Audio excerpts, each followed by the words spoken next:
শুরুতে চলে আসি বিপক্ষ দলের দ্বিতীয় বক্তার কথায়।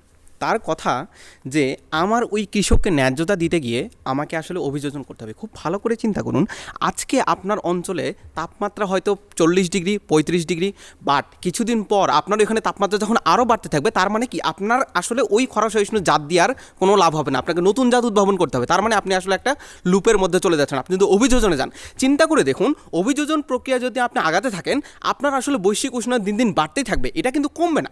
তার মানে আপনি যদি আজকে বাঁধ বানাচ্ছেন 10 মিটার উঁচু, পরের দিন আপনাকে 20 মিটার উঁচু বাঁধ বানাতে হবে, কারণ আপনি শুধুমাত্র অভিযোজন করে যাবেন। তার আরেকটি উদাহরণ হল নেদারল্যান্ডসের উদাহরণ। খুব ভালোভাবে চিন্তা করুন, নেদারল্যান্ডসের আসলে অভিযোজনে ব্যয় করার মতো টাকা আছে, কিন্তু বাংলাদেশের আছে কিনা এই জিনিসটা তারা আসলে প্রমাণ করে জানা। কিন্তু বাংলাদেশে তো টাকা নেই, বাংলাদেশ তাহলে কী করবে? আরেকটা বার্ডেন তারা আমাদের উপর দিয়ে যায়, সেটি হচ্ছে দেখেন, উন্নয়নশীল দেশগুলো যদি হচ্ছে যে এই আপনার প্রশমনের দিকে যায়, তাহলে আসলে টাকা অনেক বেশি খরচ হবে। খুব ভালো করে চিন্তা করুন, আমরা বারবার এই জিনিসটা পরিষ্কার করেছি যে আপনি যেই পার্সেন্টেজে কার্বন নিঃসরণ করেন, ঠিক সেই পার্সেন্টেজে আসলে আপনাকে এখানে প্রশমনে ব্যয় করতে হবে। খুব ভালো করে চিন্তা করুন, বাংলাদেশ খুব কম অ্যামাউন্টে কার্বন নিঃসরণ করে। তার মানে কি বাংলাদেশের এই দায় নেই যে আমাকে আসলে ওই লেভেলে, যেই দেশটা 70% কার্বন নিঃসরণ করে সেই লেভেলে আমাকে আসলে প্রশমন করতে হবে। প্রশমনের চাপটা আসলে যায় উন্নত দেশগুলোর প্রতি, যারা অনেক বেশি কার্বন নিঃসরণ করে। খুব ভালো করে চিন্তা করুন, তারা আরেকটা জিনিস বলে যায় যে দীর্ঘমেয়াদী সলিউশন। খুব ভালো করে চিন্তা করুন যে খরা, বন্যা, এই দুটি প্রতিরোধ করা আসলে জলবায়ুর মূল সমস্যা না। মূল সমস্যা হচ্ছে,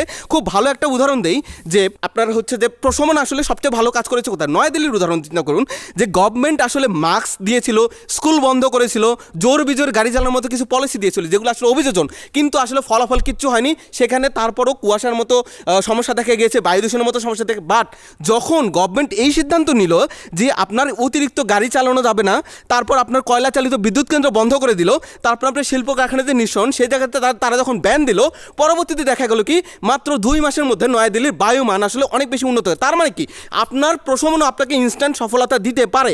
এখন চিন্তা করে দেখুন, আপনি এখানে একটা বিষয়টি বলছেন যে আসলে আপনি চাইলে আপনার অভিযোজন অর্থায়ন আসলে বিদেশি সংস্থা থেকে আপনি নিতে পারেন, কিন্তু বিদেশি সংস্থা আপনাকে এই জায়গায় অর্থ দিবে কেন, সেই বিষয়টি তারা পরিষ্কার করে জানে। তারপরে চিন্তা করে দেখুন যে তারা আমাদেরকে আরও একটি বিষয় বলে যে আপনি তো আসলে হচ্ছে যে আমার ওই মানুষটিকে আমি আসলে ন্যায্য দিতে পারতেছি না, যেই মানুষটা আসলে ফসল ডুবে গেছে। খুব ভালো করে চিন্তা করুন, আপনি অভিযোজন করলে ঠিক কীভাবে আসলে ওই মানুষের ফসলটি ডুববে না, তার কোনো মেকানিজম তাদের ওয়াল থেকে নেই।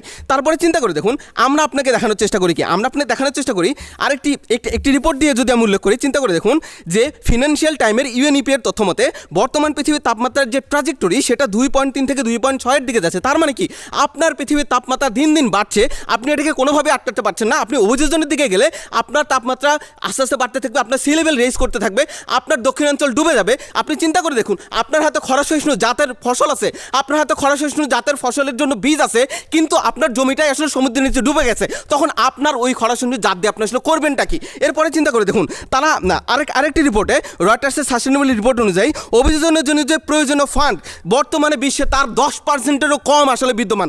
এই মাত্র 10%-এর কম বিদ্যমান ফান্ড দিয়ে আপনি আসলে পৃথিবীর কতটুকু কী করবেন, এই বিষয়টি তাদের পৃথিবী থেকে পরিষ্কার নয়। খুব ভালো করে চিন্তা করুন, যখন আমরা প্রশমনের দিকে শিফট হই, খুব ভালো করে চিন্তা করুন প্রশমনের দায়টা আসলে কাদের? সবচেয়ে বেশি যারা কার্বন নিঃসরণ করে সেই দেশগুলোর, চীনের, ইউএসের, তারপরে যাদের আসলে হেভি ইন্ডাস্ট্রি রয়েছে তাদের। এখন চিন্তা করুন, তারা আসলে এই বার্ডেনটা বাংলাদেশের উপর দেওয়ার চেষ্টা করে।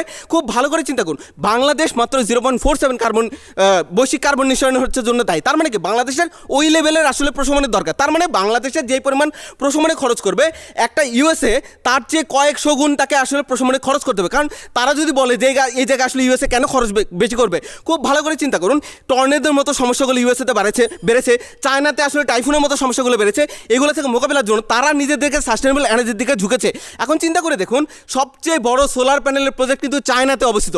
তার মানে আপনার পৃথিবীতে আমরা দেখতে পাচ্ছি যেই দেশগুলো আসলে মোস্ট কার্বন নিঃসরণের জন্য দায়ী, সেই দেশগুলো আসলে গ্রিন এনার্জি দিয়ে ঝুঁকতেছে। কেন?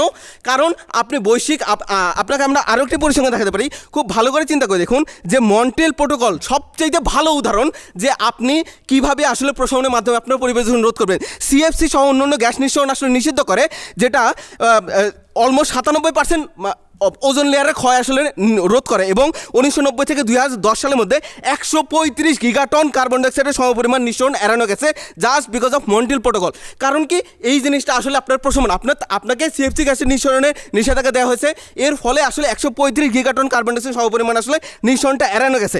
এরপরে চিন্তা করতে আমরা খুব সিম্পলি বলা চাচ্ছি যেই স্ট্র্যাটেজিতে আপনার ওয়ার্মিং বাড়ে, যেই স্ট্র্যাটেজিতে আপনি আসলে পরিবেশের যে ইরিভার্সিবল ড্যামেজগুলো আছে সেগুলোকে আপনি কোনোভাবে নিয়ন্ত্রণ করতে পারেন না, সেই পলিসি আসলে কোনোভাবে সাস্টেনেবল না। ধন্যবাদ।